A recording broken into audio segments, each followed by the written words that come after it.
Well, this is a special episode because we have some wonderful people joining us at the Media Roundtable Industry Edition. I'm your host, Dan Granger, CEO of Oxford Road, and I am here with not only some of my favorite people at the company, some of the greatest minds. We have Spencer. Welcome, Spencer.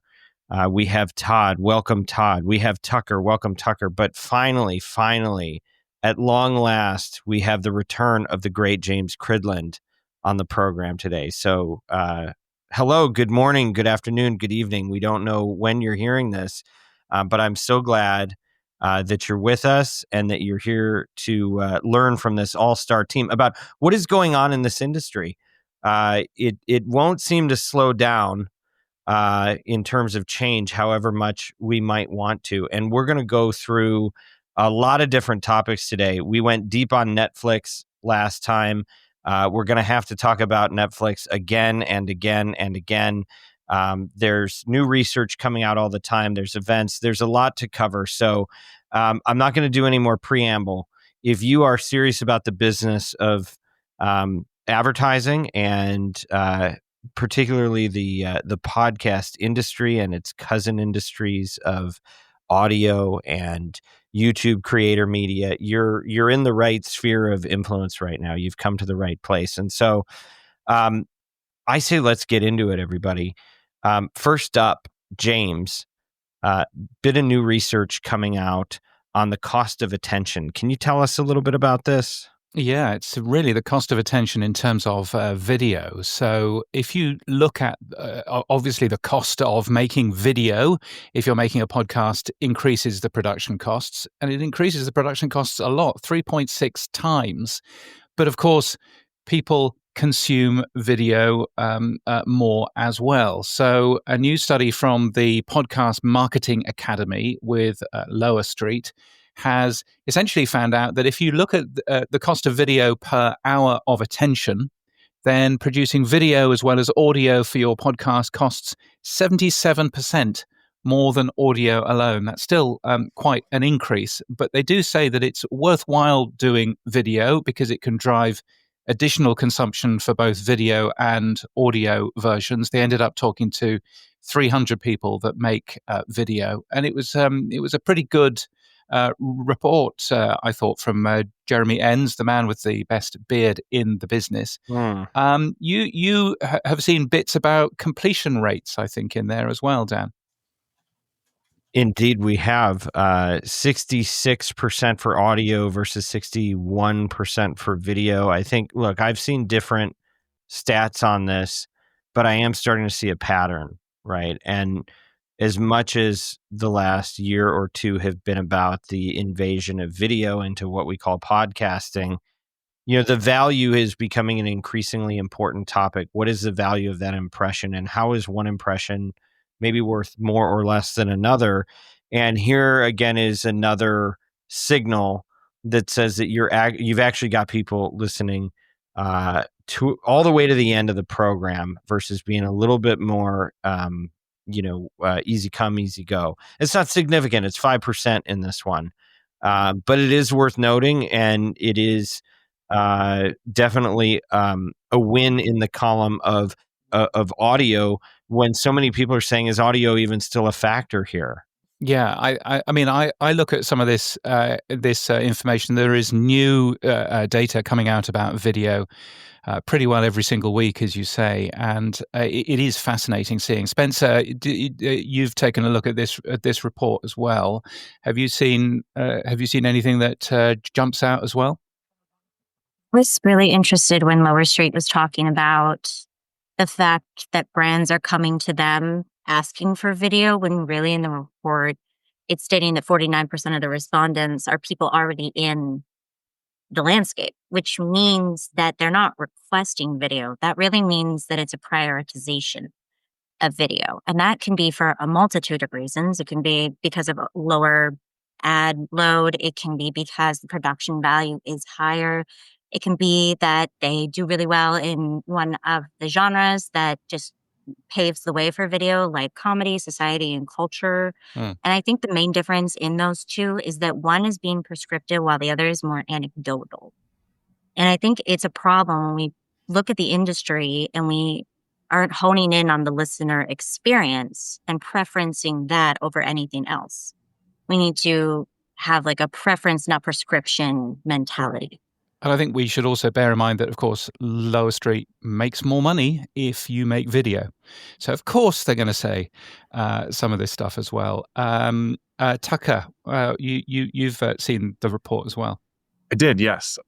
I want to talk about the completion rates. I know it's only 5%, but I've been thinking about how people consume video versus audio, which we've always had when they were separate channels. But now that it's the same podcast or doing both audio and video, I'm in a different mindset when I'm listening to something than I am when I'm watching it.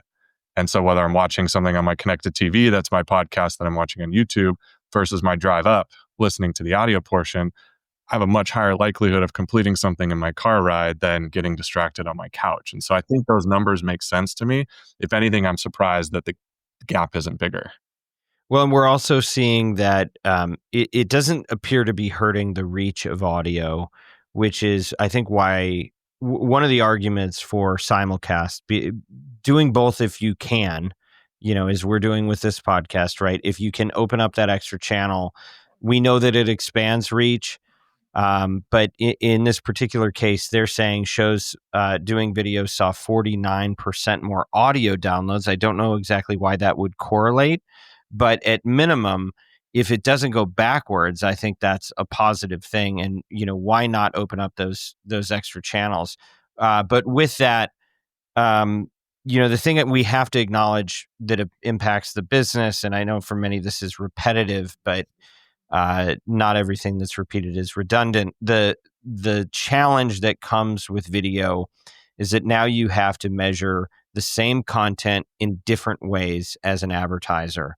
And I can tell you, just looking at performance reports from advertisers, it is so hard for people to take the time to try to set up separate tracking and to take the time to manually aggregate them together, that many brands just won't do it. So they only measure part of the response that they're getting or part of the reach that they're getting. And it actually makes the whole pie appear less valuable than it truly is. And until we can get some streamlined measurement standards for both ad performance and impressions, this is going to continue to be a problem. So there are many benefits of the addition of video. The costs don't have to be high in most cases. And I think that's one of the big themes with this story. But at the end of the day, there's still a lot of extra confusion. And I'm hopeful that, with some of the work we're doing and many are trying to do in the industry, the players are going to start to align on streamlined ways to measure. Yeah, I would completely agree. I mean, I think it's also worthwhile just also taking a look at Cumulus Media and Signal Hill Insights, who also have released a report this week. They say that audio is still the number one way to consume podcasts, which we probably shouldn't forget. But also, and a fascinating stat, over half of podcast consumers on YouTube also listen to the same podcasts on another platform as well. So actually, YouTube is additive. It's not whatever the opposite of additive is. It's not a replacement thing. It's an additional way to consume the podcasts that you like, and maybe a way to find new shows as well. So I thought that was really interesting as well. For sure. Okay, now we're coming to our latest kind of 800-pound gorilla topic in podcasting, which is Netflix. So Todd, why don't you tell us what the latest is on this? Yeah, absolutely. It's been certainly in the news. It's just absolutely pounding us every time we turn around. It seems like there's something new about this coming out. We do have some new intel.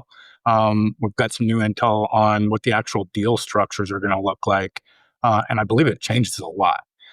They're actually pursuing like 50 to 75 shows for early next year, for early 2026 launch.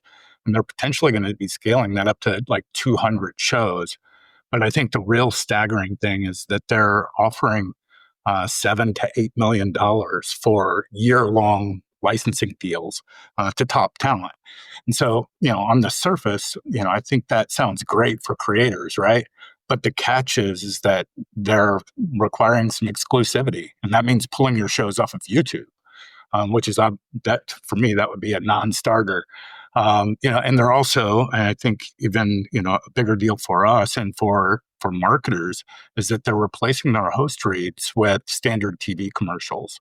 And so my take on that, for most hosts is I hope that's an easy no. It's it's a 1-year deal. You're trading guaranteed money for something that's just far more valuable. That's your audience ownership, your data, the direct fan relationships that you built your business on. And so what happens when this experiment doesn't work? And there's a chance that it won't, chance that it will, but there's a chance that it won't. That's just a massive whiplash, massive gamble. I know Spencer wants to get in on this, Todd, but when you say, what do you think Works might look like? Like, what do you think the stakes are here? Or how do you imagine that success would be measured in this sort of thing? Goodness. Well, it's going to be digital video. I mean, certainly there's going to be a pixel, or at least I would hope. But look, Netflix is behind a walled garden, so it's kind of going to be a black box until they finally pull back the curtain on it. I mean, look, YouTube is certainly no measurement attribution joyride, right? But Netflix is just going to compound that difficulty even more because currently it's in a black box. We simply don't know, and we're just going to have to wait for more and more information to come out before we can finally, peel the onion back and see what's inside. So Works could mean that it actually isn't a benefit to the advertiser, or it could mean that the show loses a lot of reach, which we know can happen whenever you put something behind a wall. And in Works could mean, you might have got a good deal in year one, but what happens after year one, right? What does that second deal look like? Yeah, exactly. You know what I'm wanting one-to-oneing it with, honestly, is 2020. When we saw so many people enter the space without understanding what they were doing. And this doesn't feel like a clear one-to-one, right? Because there are already creators who know what they're worth. I mean, Call Her Daddy alone did a huge deal leaving Barstool, and that was all we were talking about for a whole year. And that worked out for them. But at the end of the day, if you go 50, even 50 just seems way too big a number to put every bet on. You don't know the long-term consequences of that. And what's the long-term reach is that they have to build back better for a year, and we lose all of our big brand dollars to the paywall that doesn't understand how the marketplace works. I think that's an important one. When I think about this, I do wonder if it's inevitable though, because I'm thinking like, okay, so when Netflix calls, I think the call will probably come next week. They didn't get to us yet, but when they call the media roundtable and they say, okay, we've got $8 million for you. We really want to put this on our platform. I know that may not set me up for the best negotiation after that. I know we might lose a couple of brands. And I know you're going to take my data, and you might just have, the media schmound table come on after that because you can completely model anything that is working and pivot off of that. But like, is anybody going to say no to the money? Like, that's a big thing. James, I'd love for you to jump in here. I mean, I think there's two things. I think firstly, removing YouTube from the mix and to make it an exclusive to Netflix. I mean, that is bad for podcasters for two reasons. It's bad because you remove the influence. There's a real flywheel of influence that goes on here. As more and more people hear what you have to say, tell other people what you have to say. That doesn't happen as much, certainly, on a closed platform. And we also know that podcasting works really well in terms of habit, in terms of consuming the same thing every single week. And Netflix needs to change their UI, and they said that they're going to, in order that podcasting actually works in this way. Removing host-read ads as well. I mean, they're the ads that we know work the best, and they're removing them. I mean, that to me makes not very much sense. I think this isn't a deal or indeed a conversation about podcasting. It's all about cheap TV. It's a deal with 5 or 6 people that make cheap TV. SiriusXM, iHeart, Spotify Studios. They make cheap TV. They can sell that cheap TV to Netflix. Netflix gets cheap TV that it can sell on. They're very happy. It's nothing to do with the long tail of podcasting. Nothing to do with the secret of success of podcasting, which is where niches lead to riches. The point about podcasting is that 5 people talking on the internet about podcast advertising can be on the same platform as Joe Rogan or Crime Junkie or Call Her Daddy. That's the point about podcasting. And Netflix's deal with cheap TV ignores all of that. So I wonder why we are so excited by it as an industry. Interesting. And what do you think could happen? Like if you flash forward 3 years on this thing, like James, where do you think this could go? What could be the consequences? I mean, I mean, the consequences could be that very few people watch. People like, let's assume that Joe Rogan jumps to Netflix. It's not going to happen, but let's assume that happens. What that essentially means is that in 2 or 3 years' time, the next potential president of the US won't be coming to Joe Rogan because he won't be big enough anymore. He won't be reaching as many people anymore. He'll have lost all of that influence because he is on just one platform instead of on, all of the platforms. To me, it's a mistake, but it's all to do with cheap TV and all to do with a buck now. And perhaps this is a story that we'll come back to, which is that podcast creators are looking beyond the advert to other ways of earning revenue from the IP and the content that they're creating. And perhaps this other way of just getting Netflix to pay for it all is a different way of thinking about the future in terms of how the business works from a financial standpoint. Maybe. I feel like this is going to be good for podcast overall because I'm excited for those creators who are looking for an exit that aren't all in to go take their $8 million, go flatten out on Netflix, get out of like what we think is the podcast space, and it boosts the entire quality by removing those. Like Spencer was saying, for 2020, everybody that had fame thought they could do a podcast, or every celebrity thought they could do a Twitch stream. And you realize it takes quality and it takes engagement and it takes investment of your time and your heart. So get all these people out, give them their payout and their exit interview, and then we can get back to like having the authenticity that podcast was built on. I like the hot take.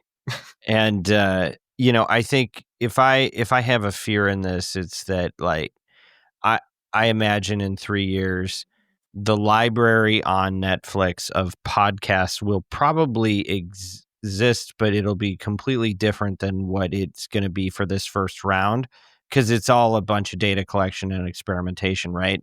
And then they're going to decide, okay, now instead of spending millions of dollars on a production budget, as James says, you got the cheap TV dial, but you have a model and you know what people are clicking on. So you now know what you can manufacture. But if they're not going to, if they're not going to align, we just in our prior conversation and virtually every conversation, we talk about our biggest problem is through all this fragmentation, not everybody just leaning on RSS or a unified standard. It just creates more fragmentation, and not just fragmentation of, content choices, but fragmentation in how we have to interpret the value of it. And this is one more way that, advertisers and anybody that supports this industry is going to have to do more mental gymnastics. And another, like and it's not like every new platform just adds a new set of work. It's almost like it multiplies. It exponentially compounds as we have to have different ways of interpreting it. So I think it's maybe good for consumers that now on Netflix, you have more choices on Netflix if you didn't have enough.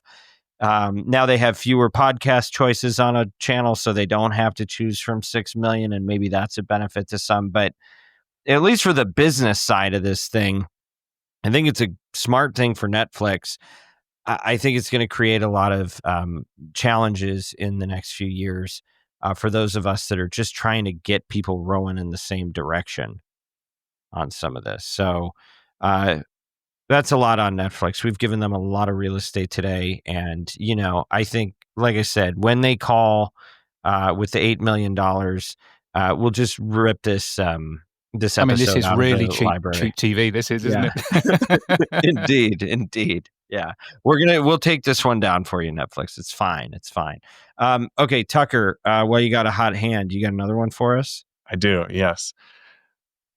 Edison just came out with a piece of research talking about the podcast election, that candidates, whether that's presidential, mayoral, gubernatorial, they're going on podcasts. And we're seeing this correlation to the winners having been on more podcasts than their counterparts. So I think we saw this in the 2024 election, and we've done some research on this internally, looking through some of our performance data at genres to see how being on a podcast kind of adds reach, adds authenticity, gives you more space to talk. And so this makes a lot of sense, and I think we will continue to see this. I think there's a couple things to keep an eye out for. As more candidates are joining more shows, they're going to be joining shows that are maybe outside of news and politics. And so where I think about that going is, if you are a brand with pretty strict brand safety parameters, you need to think that there could be these candidates popping up in shows you wouldn't expect. And then thinking about why these candidates would go on, they have space to talk. It's not a 60-second ad. It's unfiltered. They're able to just be themselves. And I think when that shows through, we're starting to see the reach plus authenticity. Like, it's a great space for this channel to help. So I would imagine I'm not the only one with a lot of thoughts on this. So I'll pause there and let everybody jump in. You touched on brand safety, and I think that's so important, especially in this political environment that we're in. It's obviously very charged, and I also believe that I think the politicians should go on these programs so that they can educate people about their policy and about their stance on things, and hopefully get in front of people that aren't stuck in a news vacuum. You mentioned these guys may go on shows that aren't the politics shows or aren't the news shows, to get their point of view out there. And I think, again, that's really important, but it's also important for the listener to be exposed to that. I just hope that, number one, I hope that the politicians can play nice, right? And not upset the apple cart when it comes to brand safety. But I also hope that that brands will approach it with with some open eyes, but also with some open ears as well, and not be so terrified. If they're going on a comedy program or something, and you have a candidate that just so happens to be on that program, they're likely going to have 50% of the people disagree with them, right? So it's a challenge, but I think that politics and podcasting is very important, and I think it's a great platform for politics to get their message across. Yeah, this is also very much in line with what brands want, right? Brands want to be in places where we engender authenticity, but not exactly where they think their consumer is, so they can get their message far and wide. It's the same thing with politics. I mean, we literally had an issue with Richard Nixon losing out in the debate with Kennedy and being completely unlikable, and then steered the ship by going on Laughing and being shown as, hey, yeah, I got a big nose and I'm old and people probably don't love me, but I'm not that sweaty guy who was on the stage. I'm actually somebody that can take a joke here and there. And I mean, we all know how that story ended, but the point is that likability, even in 2025, is important outside of just talking about material conditions or progress or whatever that they're going to talk about in their speeches. Knowing that the person has your back or at least cares about their constituency, you learn that more from them being in a podcast interview, chuckling here and there, than you ever will on any given stage.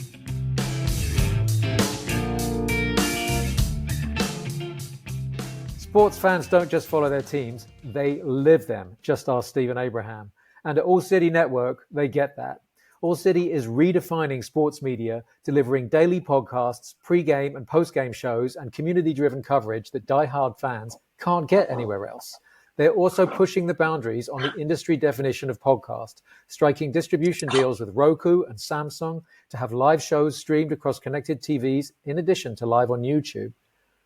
For brands looking to connect with passionate, engaged sports fans, All City is a community that converts. They offer a range of advertising and sponsorship opportunities, from turnkey mid-roll placements to custom brand integrations and tentpole ownership. With the NFL and football season right around the corner, there's never been a better time to reach engaged sports fans. If you're a decision maker looking for a smarter way to reach sports fans, All City is a strong option that has delivered results for several of our clients. To open a conversation, email advertising@allcitynetwork.com. That's advertising@allcitynetwork.com for your free consultation.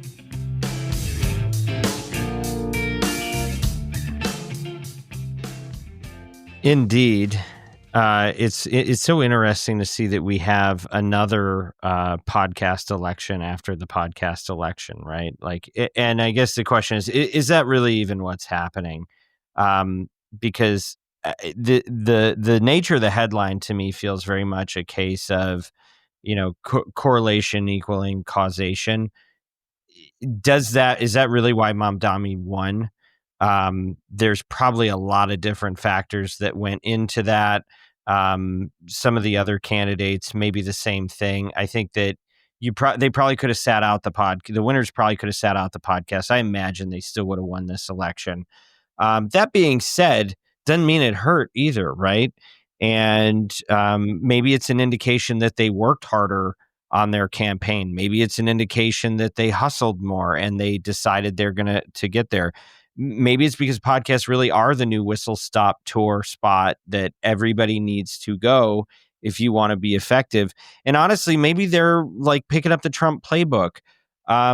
This is not to say nothing of the man or his politics, but as a campaigner, I think there's a reason you have people like Gavin Newsom saying, well, I'm just going to take the tactics that were successful and I'm going to mirror those.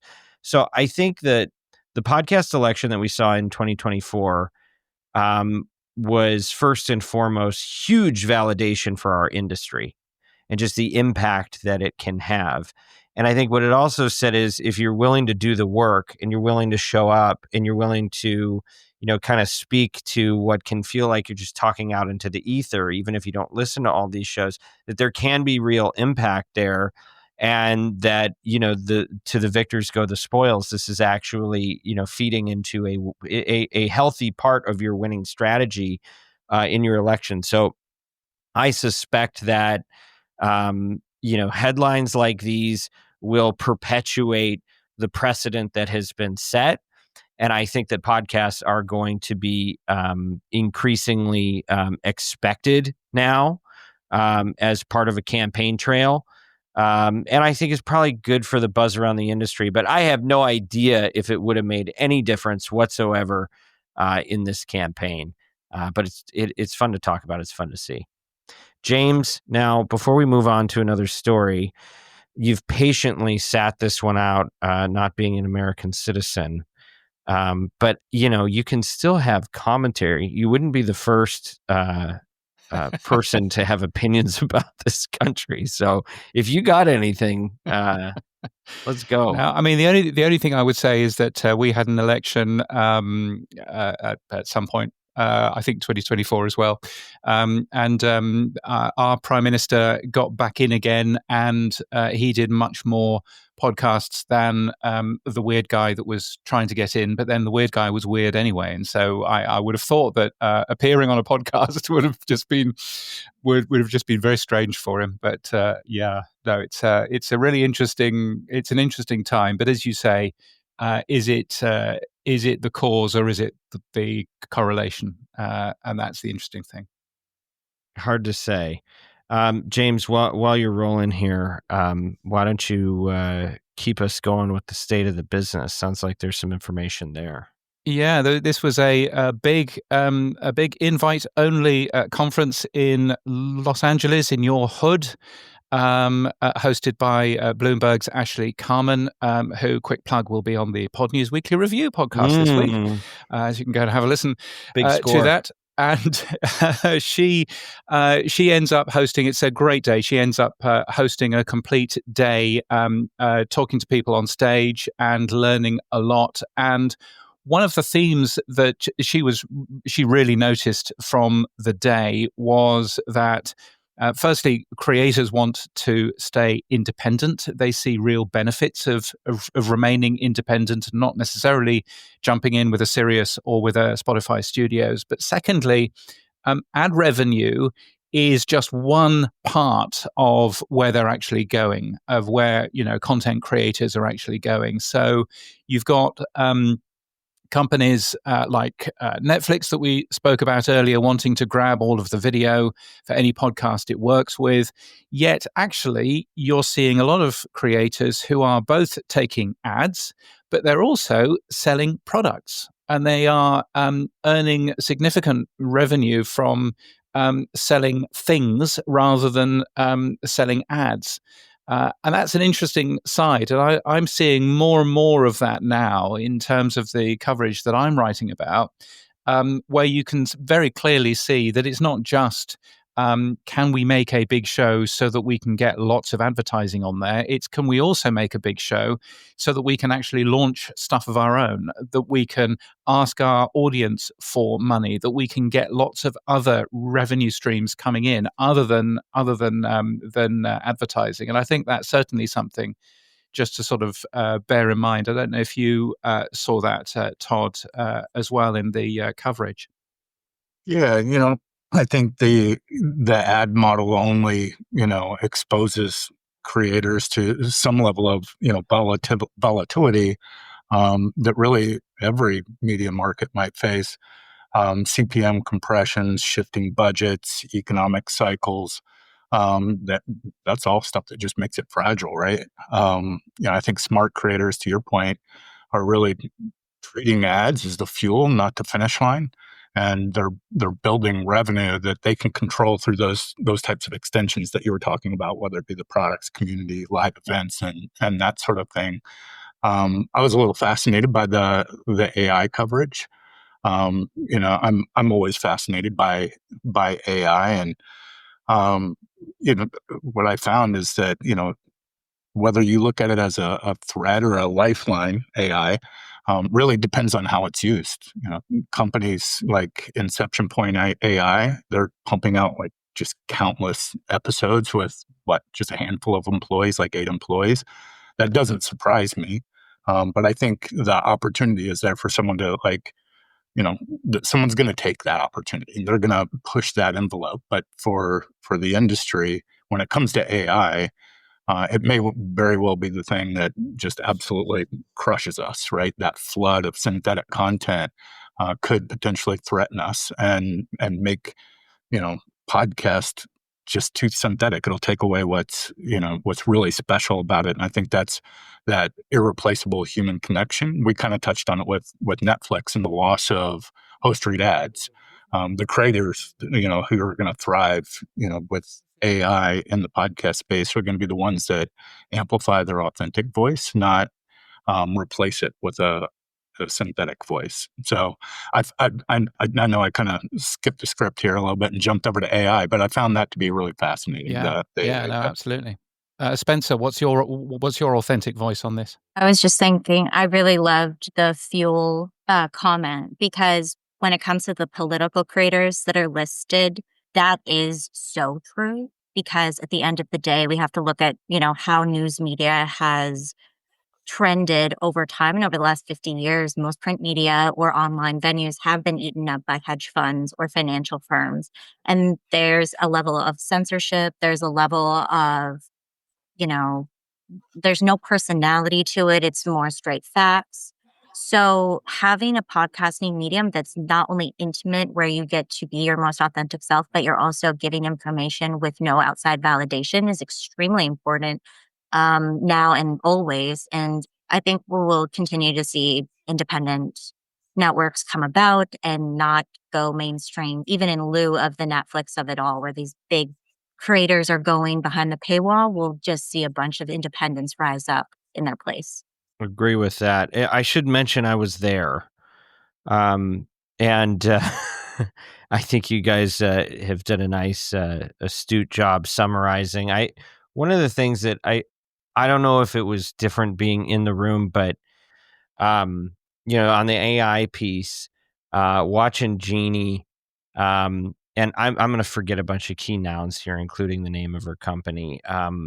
But James, you can help me. It talking about the proliferation of all of these low cost shows, and Inception Point AI. That's right. First of all, like, man, are people mad about this?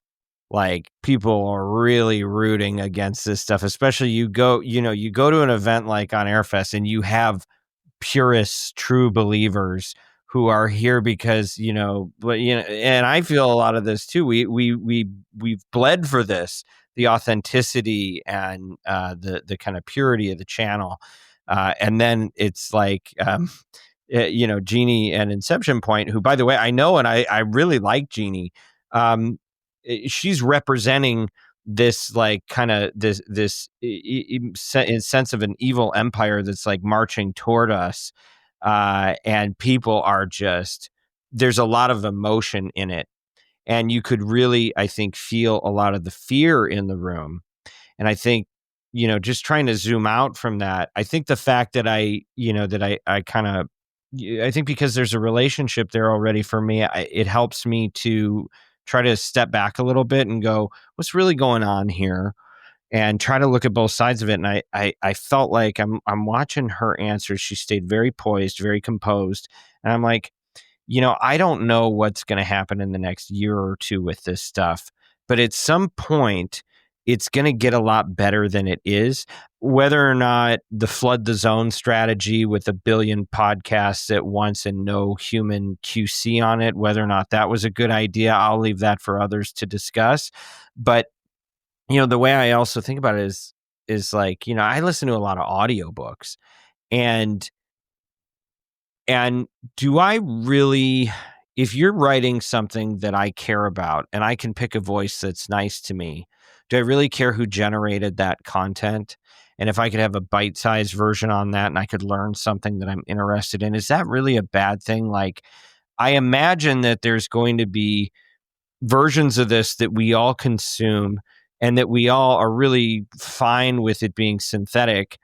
And the question is, what percentage, what's the split? What is the split between synthetic and authentic content that people are consuming and that we have to sort through? I think the whole marketplace agrees this is stuff that needs to get labeled carefully. There have to be disclaimers, and audiences need to know, are they listening to an actual human being or not? But if you're really focused on value, there's probably some genres or some types of programs where it just makes sense. It will make sense when the execution catches up. And so, just picking on that one in particular, I think it's I'm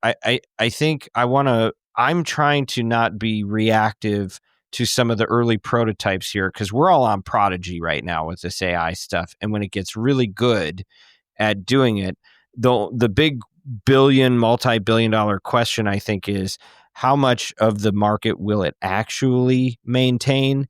And how do we make sure that we don't get run over, for those of us that really care about the human connection piece? I don't know, James, maybe you got another thought on that. Yeah, I mean, I see a bit of a difference now in the way that Inception Point AI is talking about their products than a couple of months ago, where they were very combative. And they basically said, if you don't believe that the future is AI, well, you're just a lazy Luddite. Mm-hmm. That wasn't in winning friends and influencing people, and she's not And she said, if you're calling this AI slop, so for the next week, whenever I was talking about Inception Point AI, I called them an AI slop company, which I don't think endeared me to particularly much. But I think the issue here isn't AI being used in podcasting. I think the issue is AI being used unchecked and unfettered in podcasting, and having 200,000 podcast episodes which are out there, which are competition for the rest of us. Let's not forget competition for the rest of us that are produced by automated, AI, and and just doing. I mean, there was one of her shows which was the history of Sydney.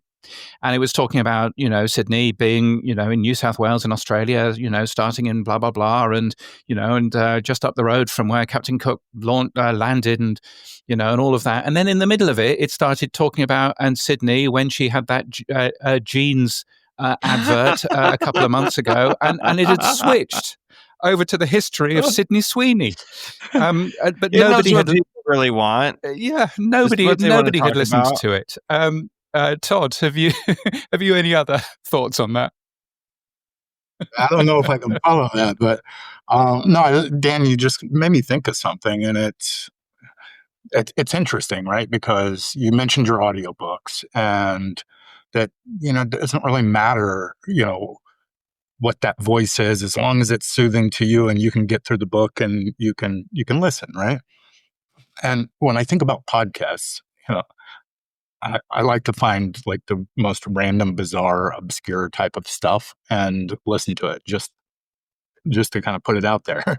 And I can see like these AI synthetic podcasts that are being pumped out. I could see them serving some sort of deep into the long tail with these really super niche type of topics or categories where maybe it doesn't, draw in a ton of people because it's so just out there and so niche. So I don't know. That was one thing. But the other is just quality, right? So I haven't listened to it myself, but I can't help but see it in the news all the time lately about this AI artist that's created a Billboard topping country song, Breaking Rust. And if this song is as good as they say it is, and it's good enough to get onto the Billboard charts, I mean, this is music. It's country music. So it must be good enough and high quality enough to make it to the Billboard charts. So I think that quality AI content is possible, but to your point, the industry absolutely needs to be very, very cautious about replacing that human connection that I was talking about a while ago in order to make it work. Yeah, I would say like you wouldn't think that a trivia on a Snapple bottle is the same as the history of the decline of the Roman Empire. Like one takes a lot of effort and one is the other, but you might get some of the same information. And I think that's the difference between AI and human, like the effort and the touch. Well, and I think for us as like professionals, they're the things that we're talking about here, I think are good reminders to us that are using AI for anything. You still need a freaking human to filter the thing, or you're going to have weird stuff coming out on your behalf. And somebody's going to think differently about you when they can tell you didn't QC the output, right? Like, I think that's something. And I preach AI usage vigorously inside this company because I think it's important. However, that doesn't mean we check our brains at the door and we don't check our work, right? And if you're in the creative business and you're putting information into the ether, that's your brand, and I think there's maybe something to be said for that. Overall, I thought it was a fabulous event. I had only been to one before, but I thought this one was exceptional. Ashley did a fabulous job programming it and really did a great job bringing two perspectives on a few different issues. She had the Midas Touch, the eldest brother from the Midas Touch program talking about his business, and then another gentleman that represents a lot of folks on the right. And not that it was to specifically have them argue about anything. They were separate functions, but she really gave a nice picture of the whole industry. I thought it was a great event, and she's just very good at this. And speaking of events that oftentimes have smart people programming them, Spencer, what do you got? We are covering Podcast Evolution, March 2026. It's on the books. It's going to be at South by Southwest. No more running between a ballroom and a bar. Now it's in one Texan desert. And we're wondering, how do we think about it? It is the start of this rollout between Sounds Profitable and Podcast Movement ahead of New York in September. I'm personally excited to go somewhere that people have heard of before and are excited to hear about. So how are we feeling about this first rollout? Well, I think it's as good as James Cridland's involvement is, frankly, because he is a master programmer. Although, are you so James? Do you have a hand in this or not? Will you have a hand in this or not? No, I'm not involved in this. Then I'm not going in this event at all. Period. Okay. Different conversation. No, listen, I'm glad to see. I think what Brian Barletta has been doing is smart. Really going to where people are with the, podcast movement has been something we all go to. It's just sort of, it just is what you do, I think, for a lot of people in this industry. But I think that as Sounds Profitable has gotten involved, I think the idea of doing one in New York, and rather than making people go to another different location that's separate than other locations, I think it makes a lot of sense to roll Evolutions into South by. A lot of people are going to be in town. So I'm interested to see what he does with it. I'm sure you'll see us there. I'm sure we'll be engaging to some extent with this effort. And, we're friends of the Sounds Profitable crew and its affiliates. So this should be a good one. We're running out of time here, folks. So we're going to rapid fire on some of our honorable mentions. Only the hottest takes. We won't go full round robin. But James, do you have any news for us on the changing of dollars changing hands in this business? Just one, Stingray, which is an amusingly named radio business up in Canada. They have bought TuneIn. TuneIn is a massive, massive thing for radio and for podcasts. TuneIn is in lots of cars, lots of smart speakers, all of that. It's how a lot of people tune in to the radio and tune into podcasts. And it's now bought... Stingray has now bought TuneIn for 175 million US, which is interesting. It'll be very interesting to see what they do in terms of ad sales, because TuneIn in the US is currently sold by iHeart, which Stingray is a competitor of in Canada. So not quite sure what that means for ad sales long term, but TuneIn is a company that's always needed a bit more money. And I've been involved following them since about 2002, 2003 or something. So really good to end up seeing them with a new lease of life with a new radio company. So, yeah. Yeah, I think the iHeart thing will be certainly interesting and something definitely to watch. But I think it is a really big deal, and any acquisition with this size is obviously going to come with real pressure to justify that spend really, really fast, right? So that usually means two things. You're going to have to push revenue and grow advertiser volume, period. CPM softness is going to be a common lever, obviously. So my hot take is, if you're a buyer, this is the moment to check out and see if there are any deals, value adds, or preferred partner opportunities. I'd be watching those CPMs over the next 6 to 12 months. Stingray is likely going to need to show results fast and justify their deal. So this could be a good time for promotional rates. Do you think there's pressure after a merger on the merged organizations? What are you talking about, Todd? Never. I think what I heard you say is you should do business with recently merged organizations. That's what I took away from this. That's my we can hot help take. those low CPMs. Okay. Moving on. Our friends at Podscribe are now offering in-store attribution. It's so funny. when we started in this business, it was like we one of my first campaigns ever, and I think some of you guys were involved in this. From another angle, it was like Dollar Shave Club, where it was revolutionary that you no longer have to go to brick and mortar to buy anything ever again. They can ship a razor blade to your house, and you can avoid the store, right? And what's old is new, what's new is old, and it all comes back around. And so now we have to come up with fancy, sophisticated ways of figuring out what is in brick and mortar sales data, and they're using Shopify and Ibotta to try to unify the performance into a way that you can actually make sense of your ROI. And this is a good announcement because we work with a lot of D2C brands, always have, but the challenge is always measurement when you can't throw a promo code or, heaven forbid, a vanity URL, as we keep telling you not to do and you keep doing.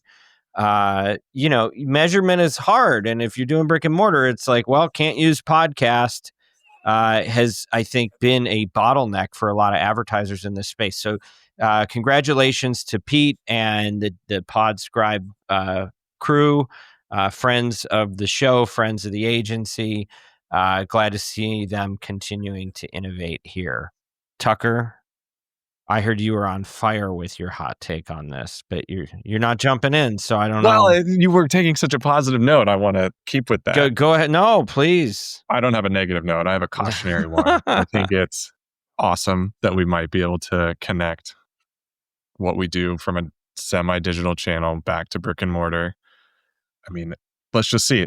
You have to have a publisher who accepts that. Your system, you have to be on Shopify POS, or you have to try and connect to Ibotta.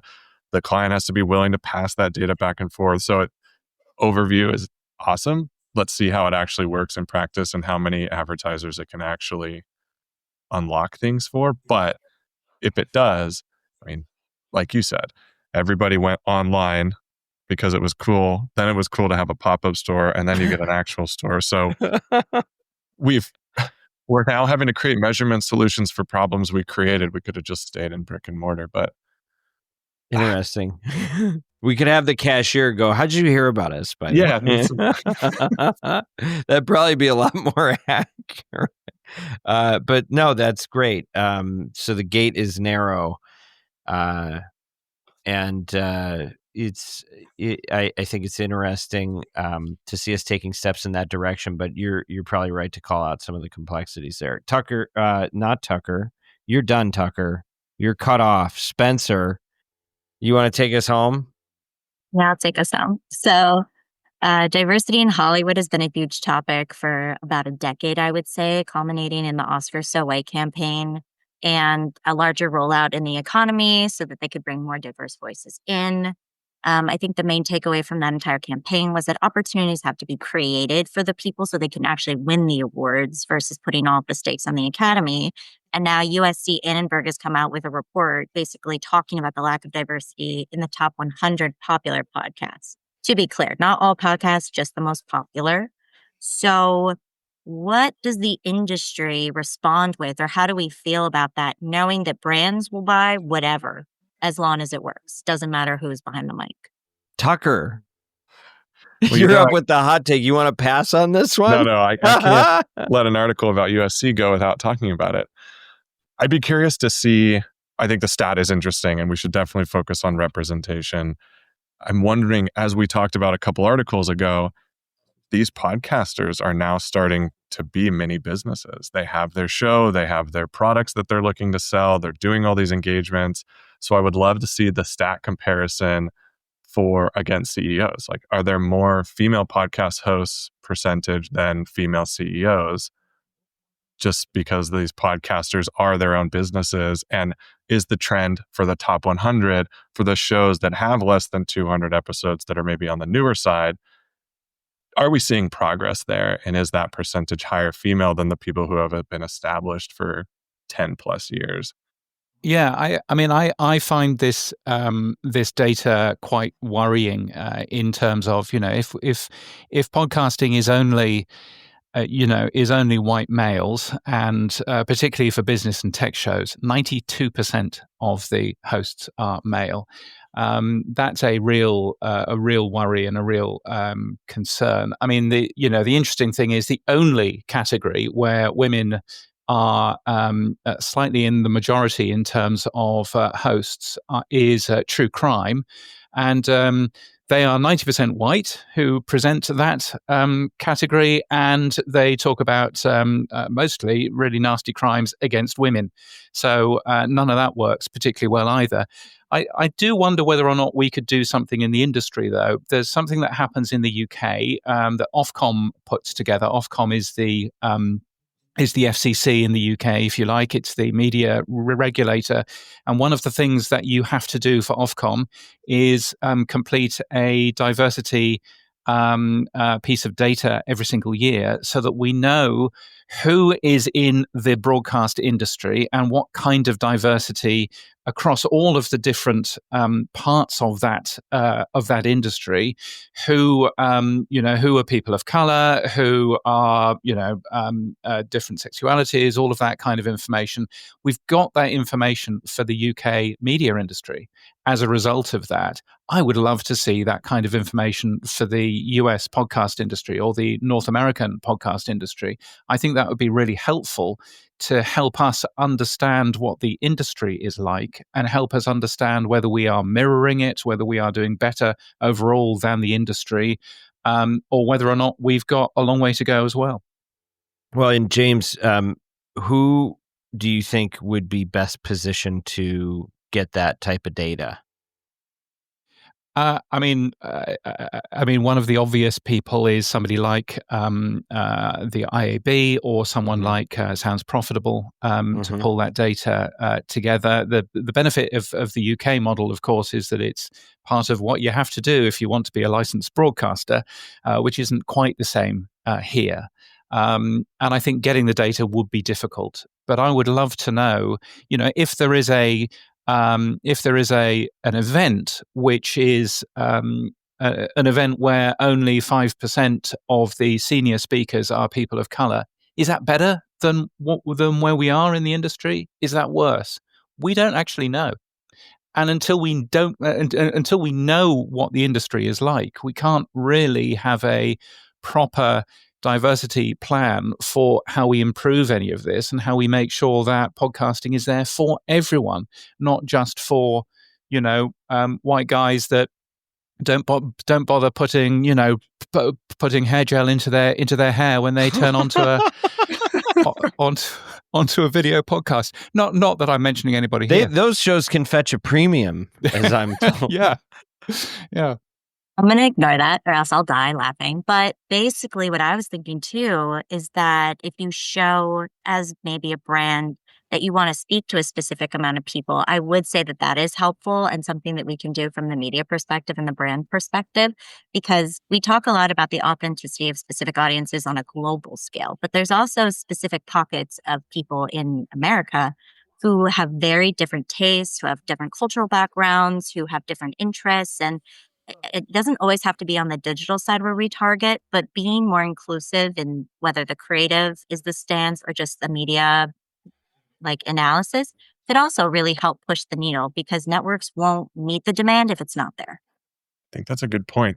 There was one other thing about the article that I thought was really interesting, is the difference in male-female split of guests between those shows. The hosts that are male have predominantly all male guests, and so I just think this problem starts to stack.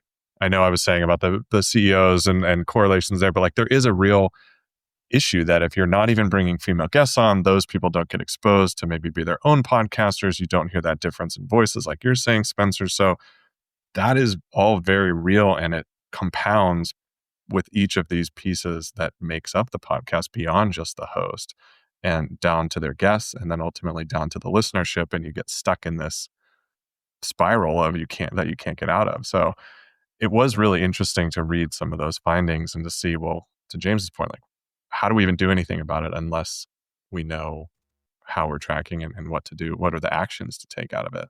Here, here. More questions than answers, but I'm getting the hook here. So we're going to conclude this episode of the Media Roundtable podcast. I want to say thank you. I didn't say all your last names earlier, but let me say your proper names for your contribution. Spencer Simonson, Todd Elbrick, Tucker Palusis, and of course, James Cridlin. Thank you for your contributions today to our efforts. You may not know this, but this show is brought to you by Oxford Road. We're an ad agency, and we help. We don't just help our clients. We really do try to help our clients, but we also are trying to build a better industry around us. Hopefully, you're getting some of that today. If you're a marketer and you want to check us out, go to oxfordroad.com, and we have a weekly newsletter. It's called The Influencer. It's free. James, do you subscribe to The Influencer? I do. Yes, Okay. I do. And you have a newsletter too, I've heard, or two or Yeah, more. so they say. You want to talk about So that? they What's say, that one called? You the should get free plugs. Thank you. We want Netflix to call you too.